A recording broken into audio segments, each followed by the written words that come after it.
Hello everyone, इस video में हम लोग बात करेंगे टाइप्स ऑफ योगा के बारे में। Ashtanga yoga of Patanjali and 8 stages of yoga. ठीक है। So when we talk about types of yoga, तो उसमें आते हैं कई तरह के टाइप्स। सबसे पहले है हाथ योगा। हाथ yoga is a popular and widely practised form of yoga that focuses on physical postures, यानी कि आसन। जो हाथ योगा होता है ना, वो एक फॉर्म ऑफ योगा है जिसका मेन फोकस होता है फिजिकल पोस्चर्स पे। यानी ये पूरी तरह से फोकस करता है फिजिकल पोस्चर जो होते हैं। एंड ब्रेथ कंट्रोल, यानी कि प्राणायाम जैसे होते हैं जिसपे हम अपनी ब्रेथ को कंट्रोल करते हैं, वो सारी चीज़ें इसके अंदर आती हैं।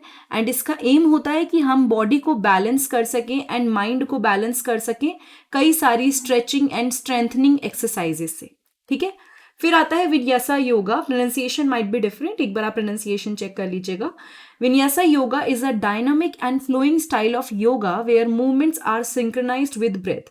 तो यहाँ पर क्या किया जाता है इस योगा में, ये एक चेंजिंग जिसे कहना चाहिए फॉर्म ऑफ योगा है, जहाँ पे मूवमेंट्स को सिंक्रोनाइज करते हैं, मूवमेंट्स को बिठाते हैं ब्रेथ के साथ, यानी सांस लेने के साथ साथ movements. It involve transitioning between poses in a smooth and continuous manner. तो स्मूथली एक पोज से दूसरे पोज में ब्रेथ के साथ चेंज होते होते क्या कहते हैं, पोजीशन चेंज हो जाती है। ठीक है। जो मूवमेंट्स हैं आपकी वो चेंज हो जाती है। उसके बाद है अष्टांगा योगा। अष्टांगा योगा की अगर हम बात करें, Ashtanga yoga follows a specific sequence of poses and is characterized by its rigorous and physically demanding nature. Ashtanga yoga क्या होता है ना, इसमें कई स्पेसिफिक सीक्वेंस होते हैं पोजेस के, एंड आप इसको कैरेक्टराइज करते हो कैसे, क्योंकि काफ़ी मुश्किल होता है, एज इन कि इसमें फिजिकली बहुत ज़्यादा डिमांडिंग होता है। यानी कि आपको थोड़ा सा, जैसे अगर बाकी कहते हैं ना स्मूथ है, तो यहाँ थोड़ा सा आपको मेहनत ज़्यादा लगेगी। ये फिजिकली डिमांडिंग नेचर है इसका। एंड इसमें सिंक्रोनाइजेशन होता है ब्रीथिंग एंड मूवमेंट के बीच में, ताकि एक मेडिटेटिव फ्लो बैठ जाए। ठीक है। Iyengar yoga places a strong emphasis on alignment and uses props like blocks, straps and bolsters to assist in achieving correct posture। ये जो आयंगर योगा है, इसका फोकस होता है किसके ऊपर, अलाइनमेंट के ऊपर। एंड ये कई सारे प्रॉप्स यूज करता है जैसे कि ब्लॉक्स, स्ट्रेप्स या फिर बोल्स्टर्स, ताकि करेक्ट पोस्चर अचीव करा जा सके।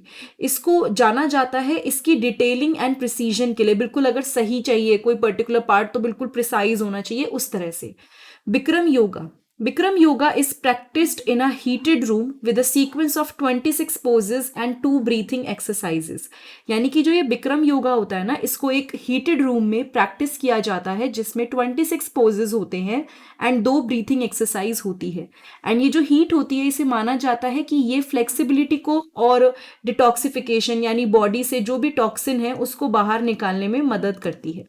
ठीक है। Kundalini yoga. Kundalini yoga focuses on awakening the dormant spiritual energy. यानी ये माना जाता है कि एक ऐसी एनर्जी जो हमारी बॉडी में होती है बट बहुत एक्टिव नहीं होती, डॉर्मेंट स्टेज में होती है, उसको ये अवेकन करता है। ठीक है। ये हमारी बॉडी में उस एनर्जी को एकदम एक्टिव कर देता है, जिसमें कई सारे डायनामिक मूवमेंट होते हैं, ब्रीथिंग टेक्निक्स होती है, चैंटिंग होती है एंड मेडिटेशन होती है। ठीक है। फिर आया यिन योगा। यिन योगा एक स्लो पेस्ड प्रैक्टिस है जिसमें हम लोग क्या करते हैं, holding passive poses for an extended period. तो ये एक स्लो पेस्ड प्रैक्टिस है, बहुत धीरे धीरे इसको करा जाता है, जिसमें आप कुछ पोजेस को एक थोड़े से एक्सटेंडेड टाइम के लिए, एक पर्टिकुलर टाइम के लिए होल्ड करते हो। एंड यहाँ पर जो फोकस होता है वो कनेक्टिव टिश्यूज पे होता है एंड जॉइंट्स पे होता है। ठीक है। And it aims to improve flexibility and promote relaxation. ये हमारी बॉडी में फ्लेक्सिबिलिटी को प्रमोट करता है एंड रिलैक्स, हमारी बॉडी को रिलैक्स करता है।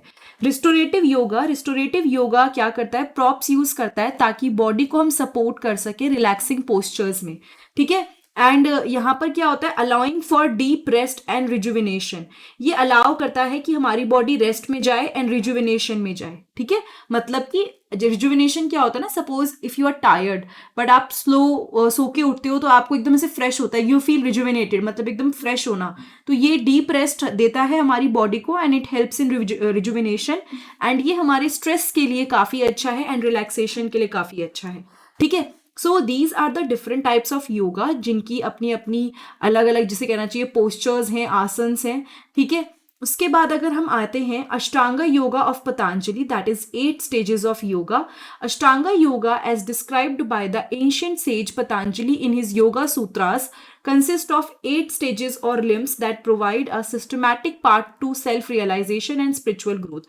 So अष्टांगा योगा जो होता है, जिसको पहले जो पतंजलि सेज थे उन्होंने अपने योगा सूत्रास में मेंशन किया है कि इसके अंदर 8 स्टेजेस या लिम्स होते हैं, जिसको जो बेसिकली हेल्प करते हैं सेल्फ रियलाइजेशन में और स्पिरिचुअल ग्रोथ में. तो सबसे पहले है यामा, यानी कि ethical principle. Yama refers to moral discipline and ethical principles to guide one's behaviour. यानी यामा क्या करता है ना, किसी भी पर्सन के मोरल डिसिप्लिन को एंड उसके एथिकल प्रिंसिपल्स को प्रमोट करता है, उसके बिहेवियर को अच्छा करने की कोशिश करते हैं. इसमें कई सारे नॉन वायलेंस चीजें आती हैं, जैसे कि अहिंसा, ट्रूथफुलनेस यानी कि सत्य, नॉन स्टीलिंग यानी कि चोरी नहीं करना, ब्रह्मचार्य यानी कि शादी नहीं करना, नॉन ग्रीडीनेस यानी कि किसी के अंदर लालच नहीं होना चाहिए. So these are the ethic principle. फिर आए नियामा यानी कि सेल्फ डिसिप्लिन. नियामा का फोकस होता है पर्सनल ऑब्जर्वेंसेस पे एंड सेल्फ डिसिप्लिन पे, कि आप खुद से कितना सेल्फ डिसिप्लिन हो. इसमें आती हैं चीजें जैसे कि क्लीनलीनेस यानी कि स्वच्छ, जिसे कहना चाहिए कंटेनमेंट यानी कि आप संतोष, अपने आप से सेटिस्फाइड हो, आपको ये नहीं कि कुछ चीज किसी चीज का लालच है. सेल्फ डिसिप्लिन यानी कि तपस, आप बहुत ज्यादा सेल्फ डिसिप्लिन हो, आपको ज्यादा किसी को समझाना नहीं पड़ रहा, यू आर सेल्फ डिसिप्लिन, खुद से आपको पता है क्या सही है क्या गलत है क्या करना है.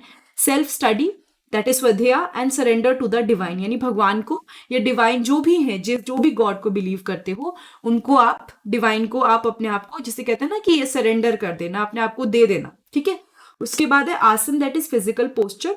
इसका मतलब होता है प्रैक्टिस ऑफ फिजिकल पोस्चर्स. यहाँ पे हम जो फिजिकल पोस्चर्स होते हैं उनकी प्रैक्टिस करते हैं ताकि हमारी बॉडी में स्ट्रेंथ, फ्लेक्सिबिलिटी एंड एक स्टेडीनेस आए. ठीक है, हमें लचीलापन आए, हमारी बॉडी में शक्ति आए, स्ट्रेंथ आए एंड साथ के साथ एक स्टेबिलिटी आए हमारे बॉडी एंड माइंड में. फिर है pranayama, that is breath control. Pranayama में होता है breath control to regulate and channel prana, that is life force energy. Pranayama तो आपने बहुत बार सुना होगा, ब्रीथिंग कंट्रोल करी जाती है ताकि हमारी बॉडी में जो लाइफ है, फोर्स है, एनर्जी है, यानी सिंपल सी बात है कि ओवरऑल हमारी बॉडी में जो चीजें हैं उनको कंट्रोल करने के लिए. एंड ये हमारे रेस्पिरेटरी कैपेसिटी को तो अच्छा करता ही करता है, साथ के साथ हमारे नर्वस सिस्टम को भी बैलेंस करता है. ठीक है, ये आपने सुना भी कई बार होगा. फिर है प्रत्याहार यानी विड्रॉल ऑफ सेंसेस. प्रत्याहार is the withdrawal of the senses from external distraction, allowing the mind to turn inward and focus on inner experience. यानी बाहर की चीज़ों में दिमाग को डिस्ट्रैक्ट ना करके, बाहर की जो चीज़ें हैं उनसे डिस्ट्रैक्टेड ना होके हम अपनी बातों पे, इनवर्ड चीज़ों पे फोकस करें, इनर एक्सपीरियंस पे फोकस करें. फिर है धराना, दैट इज कंसंट्रेशन. धराना में क्या होता है, involve cultivating one pointed concentration. यानी कि आप क्या करोगे, कंसंट्रेशन बिल्ड करोगे, माइंड फोकस करोगे सिंगल ऑब्जेक्ट या फिर ऑब्जेक्ट पे. ये नहीं कि बार बार इधर उधर माइंड डिस्ट्रैक्ट हो रहा है. We have to concentrate. तो सिंपल शब्दों में जब कंसंट्रेशन कहते हैं ना, जैसे अभी आप बुक पढ़ रहे हो, बुक पढ़ते करते फोन चला लिया, खाना खा लिया, कुछ 2 मिनट में कुछ लेने चले गए, तो दैट इज नॉट कंसंट्रेशन. आप कोई काम कर रहे हो फुल कंसंट्रेशन के साथ, आपका दिमाग वहां पर है. ठीक है. ध्यान यानी कि मेडिटेशन, ये होता है uninterrupted flow of concentration leading to state of deep meditation. यानी जब आप कंसंट्रेट करते हो बहुत ज्यादा अनइंटरप्टेड फॉर्म में, प्रैक्टिस के साथ अच्छा होता है, तो आप एक डीप मेडिटेशन की स्टेट में चले जाते हो, जहां पे मेडिटेटर और जिस चीज के लिए आप मेडिटेशन कर रहे हो, यानी जो आपका मेडिटेशन हो रहा है, एक हो जाते हैं. फिर है समाधि. बेसिकली समाधि is the union with the divine, यानी कि it's the ultimate stage of yoga where the practitioner experiences a state of oneness with the universal consciousness transcending the limitation of the individual self. जहाँ पे जो person है, इसे कहते हैं ultimate stage of yoga माना जाता है, कि वो जो प्रैक्टिशनर यानी जो योगा प्रैक्टिस कर रहा है वो खुद को एक ही मानता है यूनिवर्स एंड डिवाइन के साथ. And finally it is something like, जिसे कहना चाहिए एंड हो गया. ठीक है. The 8 limbs of Ashtanga yoga provide a comprehensive framework for personal and spiritual development, guiding practitioners toward self realization and inner transformation. So जो ये अष्टांग योगा है ना, ये एक काफी हद तक एक ऐसा फ्रेमवर्क है जो पर्सनल एंड स्पिरिचुअल डेवलपमेंट के लिए रास्ता खोलता है, एंड सेल्फ रियलाइजेशन, जिसमें आप चीजों को रियलाइज करो, उसके लिए प्रैक्टिस, जिसे कहना चाहिए गाइड करता है, एंड इनर ट्रांसफॉर्मेशन में हेल्प करता है. ठीक है. So that is it. I guess ये वीडियो आपको क्लियर हो गई होगी about types of yoga, Ashtanga yoga of Patanjali, 8 stages of yoga. इसकी बाकी की सारी वीडियो आपको प्लेलिस्ट में मिलेंगी हेल्थ एंड फिजिकल एजुकेशन की। एंड आप अगर डिस्क्रिप्शन बॉक्स में चेक करेंगे तो आपको प्लेलिस्ट भी दिखेगी, एक लिंक भी दिखेगा जहाँ पे बाय मी अ बुक, जहाँ पे आप डोनेट कर सकते हैं। बट अगर ये वीडियो आपको थोड़ी भी अच्छी लगी है तो प्लीज़ चैनल को सब्सक्राइब कीजिएगा, वीडियो को लाइक कीजिएगा, शेयर कीजिएगा एंड बेल बटन को प्रेस कीजिएगा ताकि आपको फ्यूचर में अपडेट मिले जब भी मैं वीडियो अपलोड करूँ। Thank you so much, have a nice day, I will see you next time in the next video.